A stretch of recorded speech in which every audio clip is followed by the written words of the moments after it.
नमस्कार मंडळी, द गौरवी डायरीजमध्ये तुमचं सगळ्यांचं मनापासून स्वागत आहे। ह्या व्लॉगमध्ये मी तुम्हाला दाखवणार आहे आमच्या अष्टविनायक ट्रिपच्या डे 2ला आम्ही काय काय धमाल मजा मस्ती केली।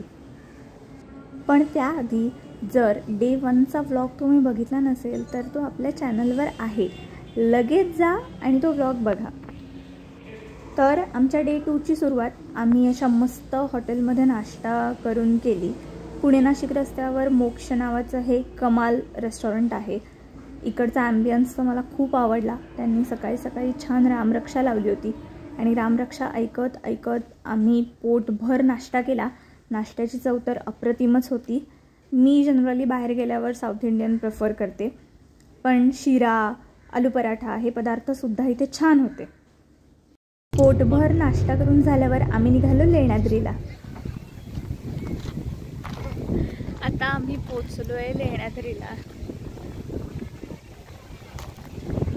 पुणे जिल्ह्यातल्या जुन्नर तालुक्यातलं सह्याद्रीच्या डोंगरांनी वेढलेलं हे लेण्याद्री आणि त्यातल्या 8व्या गुहेत गिरिजात्मजाचं देऊळ आहे। या लेणींचं जे मूळ नाव आहे ते आहे कपिचित बुद्ध लेणी। याचं कारण म्हणजे या लेणींवर असलेला वानरांचा वावर आहे। पाली भाषेत कपी म्हणजे वानर आणि चिता म्हणजे एकत्र राहणारे किंवा आवडणारे असं। म्हणजेच जिथे वानर एकत्र राहतात किंवा वानरांना आवडणारी अशी जागा म्हणजे कपिचित, ते हे लेण्याद्री। आज सुद्धा त्या डोंगरांवर माकडांचा, वानरांचा तितकाच वावर आहे। म्हणूनच याला कपिचित लेणी असं का म्हणलंय हे मला समजलं। तुमच्या पर्स, खायचं सामान अतिशय सांभाळून ठेवावं लागतं, नाहीतर त्यांनी झडप घातलीच म्हणून समजायचं।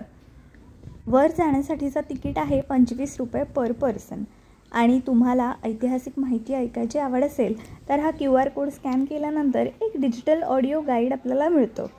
सगळ्यात महत्त्वाची गोष्ट म्हणजे इथे वर जाऊन खाली येण्यासाठी डोलीची सुविधा उपलब्ध आहे, ते सुद्धा फक्त 1500 रुपये फिक्स रेट। येस, त्यामुळे जर तुम्हाला वयोमानानुसार चढवत नसेल, गुडघेदुखीचा त्रास असेल किंवा पाय दुखत असतील तरी तुमच्यासाठी ही सोय बेस्ट आहे।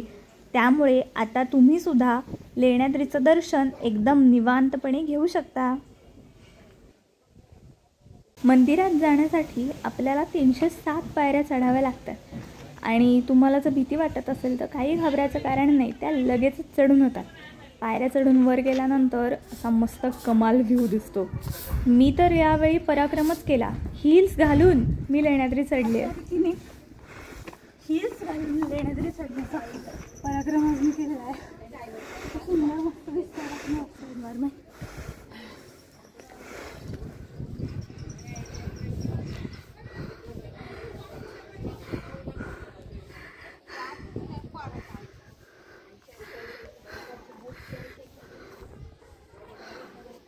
गाइस, हा व्ह्यू बघू शकता तुम्ही।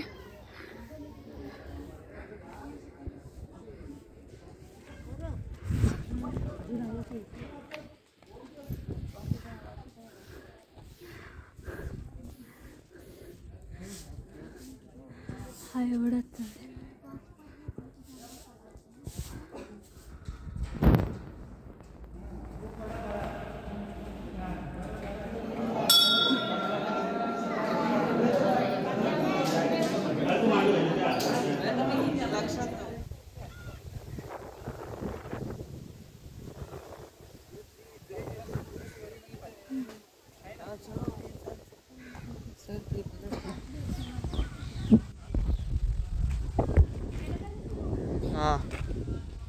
ओढते कशी तिला बघ।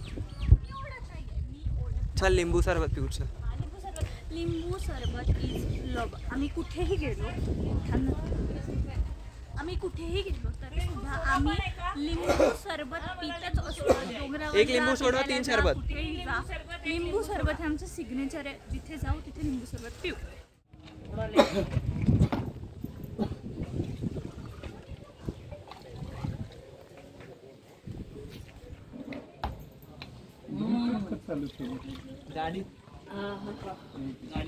थंड झाला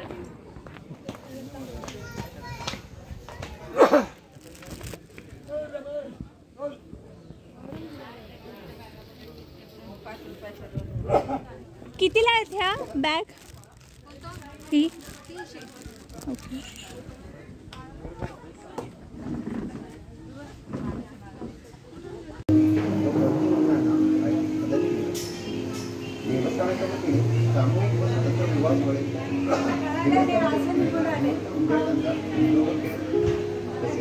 गरीब व गरजू विद्यार्थ्यांना दत्तक घेऊन त्यांचा शैक्षणिक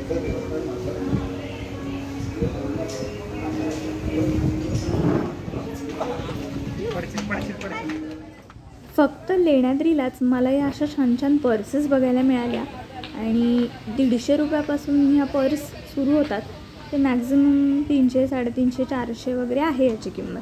त्यामुळे तुम्हाला अशा पर्स घ्यायच्या असतील तर लेण्याद्रीला तुम्ही घेऊ शकता. लेण्याद्रीवरून अर्धा तासाचा प्रवास करून आम्ही पोचलो ओझरला. इथे ओझरला खूप छान राहायची सोय आहे. परत परिसर पण एकदम छान डेव्हलप झाला आहे. पार्किंगची सोय पण खूप छान आहे. पार्किंग करण्यासाठी आपल्याला एक नॉमिनल चार्जेस द्यावे लागतात आणि त्यानंतर मंदिराच्या बाहेरच पार्किंगची सोय आहे. इथे भक्तनिवासांची सुद्धा खूप छान सोय आहे. महाप्रसादाची सोय आहे.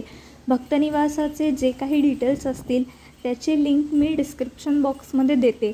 त्यामुळे तुम्ही जर इथल्या भक्तनिवासात राहायचा प्लॅन करत असाल तर त्या लिंकची तुम्हाला कदाचित मदत होऊ शकते.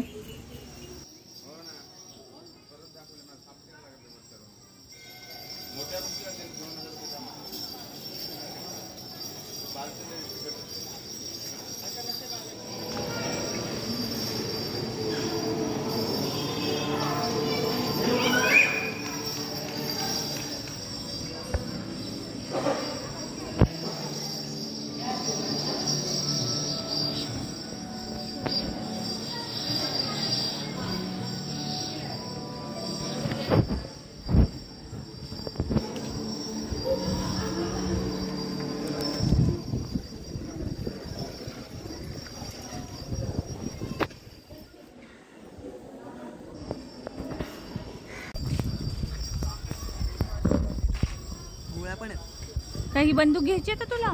तुझं वय काय? नाही नाही.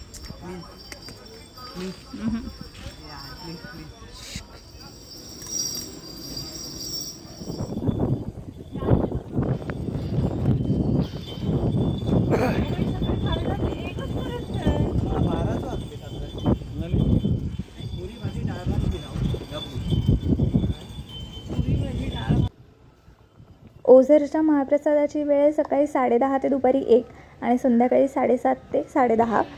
50 रुपये पर पर्सन असं कूपन आहे. आणि जेवण म्हणाल तर हा काही बोलायचंच नाही. शेवटी प्रसाद आहे आणि सोय पण एकदम 5 स्टार आहे. हाय, आम्ही आत्ता ओझरला आहोत. 12:15 वाजलेत दुपारचे आणि आम्ही छान महाप्रसाद घेतला आहे. तुम्ही अष्टविनायकला येणार असाल आणि तुम्हाला स्टे करायचं असेल तर ओझर बेस्ट ऑप्शन. हे इतकं सुंदर इथे भक्तनिवास आहे आणि इथे मंदिर आहे आणि हा भक्त निवास क्रमांक 3 आहे आणि असे अजून बरेच भक्तनिवास इथे आहेत. त्यामुळे तुम्हाला जर अष्टविनायक यात्रेदरम्यान स्टे करायचं असेल तर इथे तुम्ही येऊन थांबू शकता. हाय, मी आत्ता ओझरला आली आहे. दुपारचे जवळपास 12:30 वाजलेत आणि आत्ता आम्ही खूप मस्त महाप्रसाद घेतला. आणि जेव्हा मी लहान होते आणि तेव्हा आम्ही अष्टविनायकला यायचो तेव्हा इथला ओझरचा परिसर मला काही आता फारसं आठवत नाही आहे, पण एवढा डेव्हलप झालेला नव्हता जेवढा आत्ता डेव्हलप झाला आहे. त्यांनी खूप छान डेव्हलपमेंट केली आहे.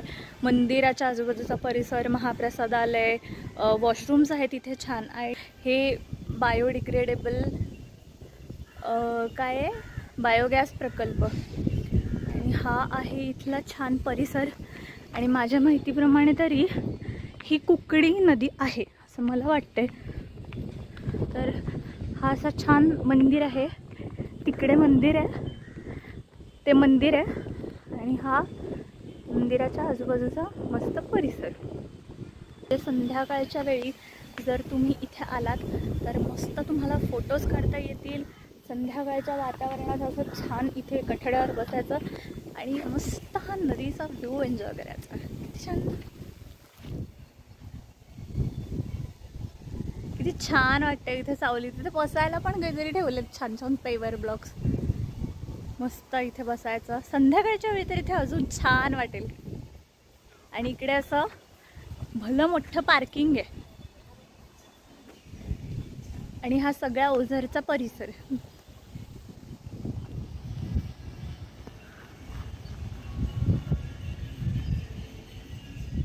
ओझरवरून 1.5 तासाचा प्रवास करून आम्ही रांजणगावला पोचलो. रांजणगावला पोचल्यानंतर मंदिराच्या बाहेरचं जे पार्किंग आहे तिथे जागाच नव्हती. आम्हाला वाटलं की अरे बापरे, मंदिरात एवढी गर्दी आहे. पण नंतर लक्षात आलं ही सगळी गर्दी वटपौर्णिमेला आलेल्या बायकांची नाही, वटपौर्णिमेला बायकांना घेऊन आलेल्या नवऱ्यांची आहे. बिचारे नवरे गाड्या पार्किंग करून गाडीत शांतपणे बसले होते. हे पार्किंग तर फुल झालं होतं. मग मंदिराच्या दुसऱ्या पार्किंगमध्ये आम्ही गाडी लावली आणि तिथून चालत चालत मंदिरात गेलो. मंदिरात अजिबात गर्दी नव्हती आणि संध्याकाळच्या वेळी एकदम प्लीजंट वाटलं.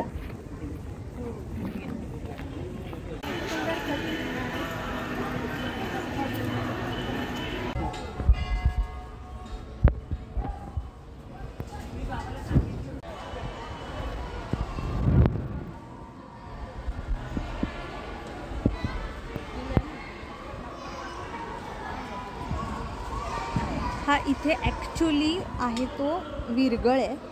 पण लोकांनी ह्याला हळद, कुंकू, शेंदूर, तांदूळ सगळं फासून ठेवलं आहे. अवघड आहे.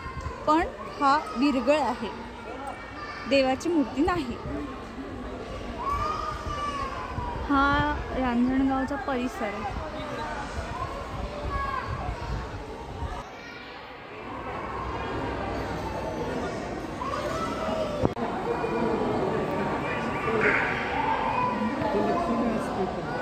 इथे एका व्यक्तीला एक कुपन मिळेल मोफत. म्हणजे इथे काइंड ऑफ प्रसाद फुकटच आहे असं आहे.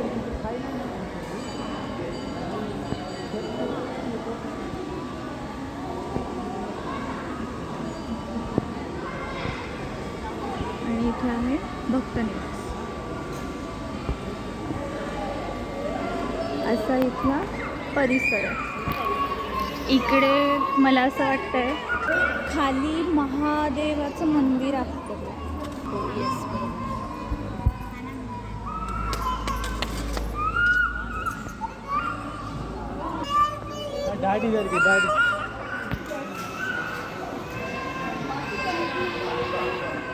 इथे असं छान भक्तनिवास आहे. त्याच्यानंतर हा असा मोदकांचा प्रसाद सुद्धा इथे मिळतो. आणि अजून एक इंटरेस्टिंग गोष्ट आहे ती म्हणजे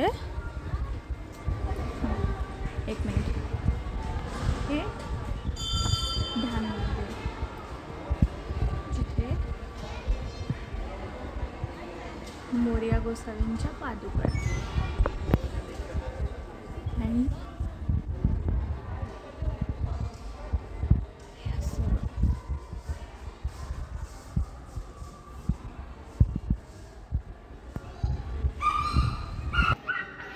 इथे एक सुंदर ध्यान मंदिर आहे जिथे मोरया गोसावींच्या पादुका पण आहेत. त्यामुळे तुम्हाला इथे येऊन जर काही कुठलं ध्यान करायचं असेल तर इथे भक्तनिवासाच्या शेजारी हे आहे. आणि तुम्हाला इथे राहायचं असेल तर इथे भक्तनिवास सुद्धा आहे. इथे जे भक्तनिवास आहे त्याचे डिटेल्स मी आता दाखवतो तुम्हाला. बघा, हे आहेत भक्तनिवासाचे डिटेल्स.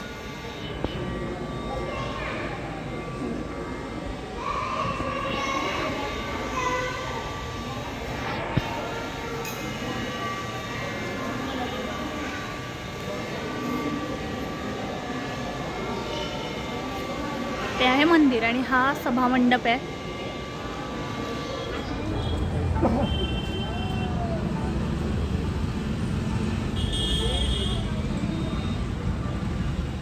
आता आम्ही निघालो आहे आमच्या डे 2च्या फायनल डेस्टिनेशनला म्हणजेच मोरगावला.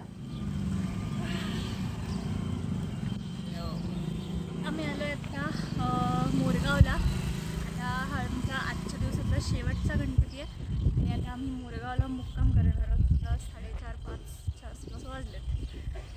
छान वाटतं इथे, वातावरण एकदम शांत आहे, अजिबातच गर्दी नाही आहे. एकदम असं गावातल्या गणपतीचं दर्शन घेतल्यासारखं आता फील येणार आहे असं वाटतं.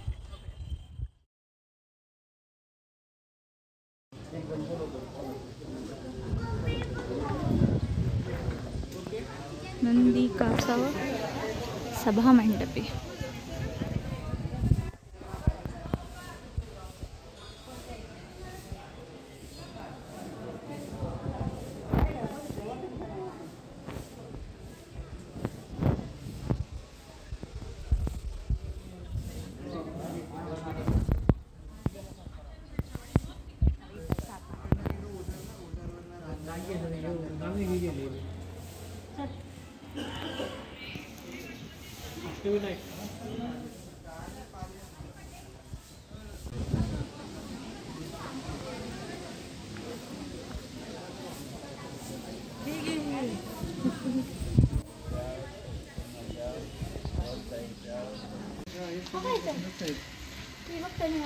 हॅलो, आम्ही आता मोरगावचं दर्शन घेतलं मयुरेश्वराचं आणि इतकं भारी दर्शन झालं.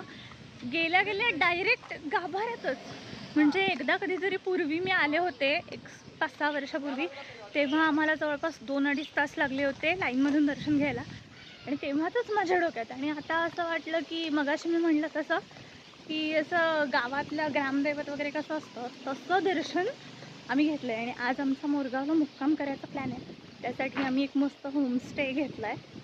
तुम्हाला दाखवते बघा. हे आहे मयुरेश्वर होमस्टे. इथे यांच्याकडे चहा, नाश्ता, राहणं सगळ्याची व्यवस्था आहे. हे बघा. आमच्या चौघांसाठी एका रूमचे 800 रुपये आहेत आणि त्यांनी ते आम्हाला गादी वगैरे पण देणार आहे. 100 रुपये पर पर्सन जेवणाचे, 10 रुपयाचा चहा आणि 30 रुपये नाश्त्याचे असं आहे. म्हणजे अफोर्डेबल आहे खूप आणि रूम्स पण खूप छान आहेत. मी वरती गेल्यावर तुम्हाला रूम्स पण दाखवते. पण तुम्ही जर कधी मोरगावला स्टे करणार असाल, हा मंदिराकडून येण्याचा पाठीमागचा रोड आहे किंवा इथून सुद्धा तुम्ही बाहेर येऊ शकता आणि बरोबर इथे समोरच आहे.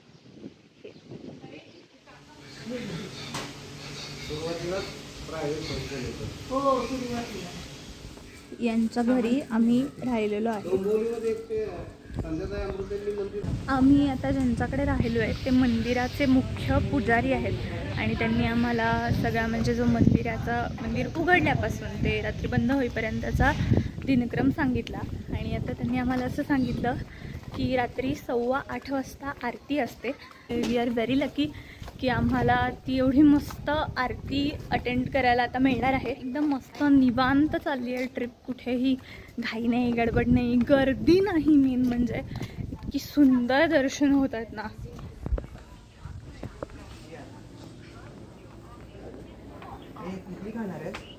कुठले फ्लेवर आहेत त्यातल्या त्यात? लाडाच्या कुल्फ्यामध्ये पेरू आहे, पिस्ता आहे आणि मँगो आहे. मग मी पेरू खाते. हे इथे मंदिर आहे आणि इथून जिना उतरला हे असं मस्त कुल्फीचं दुकान आहे आणि इथल्या बोळातून होमस्टेकडे जायचा रस्ता आहे. चला आता मी तुम्हाला रूम दाखवते.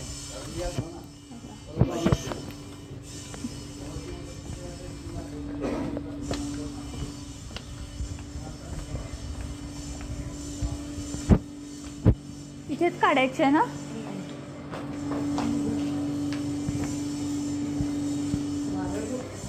तेच मी बघितलंय का पोते आणि नारळ.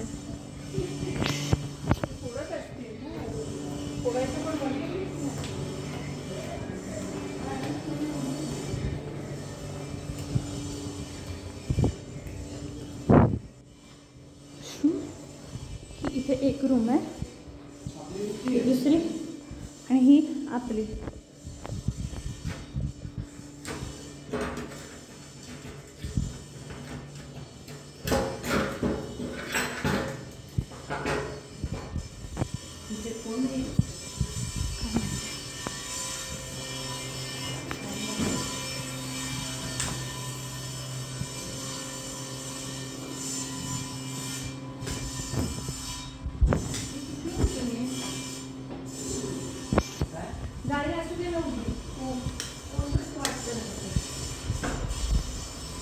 वॉशरूम आहे.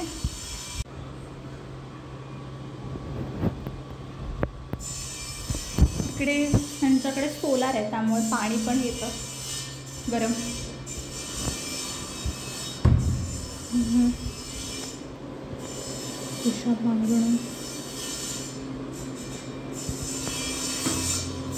कशाला काम करत काय माहिती.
संध्याकाळची आरती घेऊन आम्ही परत आमच्या होमस्टेवर आलो आणि आजचा दिवस इतका हेक्टिक गेला होता ना. मागच्या व्हिडिओमध्ये मी तुम्हाला म्हटलं होतं डे 2 खूप हेक्टिक जाणार आहे, तसाच गेला पण खूप छान गेला. सगळीकडची दर्शन एकदम सुरेख झाली आणि दिवसाचा शेवट इतक्या सुंदर गरमागरम जेवणाने. ही वाटाण्याची उसळ आहे, रस्सा भाजी, कोशिंबीर, लोणचं, मीठ, बटाट्याची भाजी आणि गरमागरम पोळी. जे त्या काकूंनी पोटभर खायला दिलं आणि आत्मा तृप्त झाला. आमचा डे 2 खूपच भारी गेला. तुम्हाला हा डे 2 कसा वाटला हे मला नक्की कळवा. माझ्यासोबत तुम्हालासुद्धा अष्टविनायकच्या ट्रिपला आल्यासारखं वाटलं का हेही मला कळवा. आणि या ट्रिपचा डे 3सुद्धा येणार आहे, त्यामुळे पुढच्या व्हिडिओत आपण भेटूयाच. तोपर्यंत बाय बाय.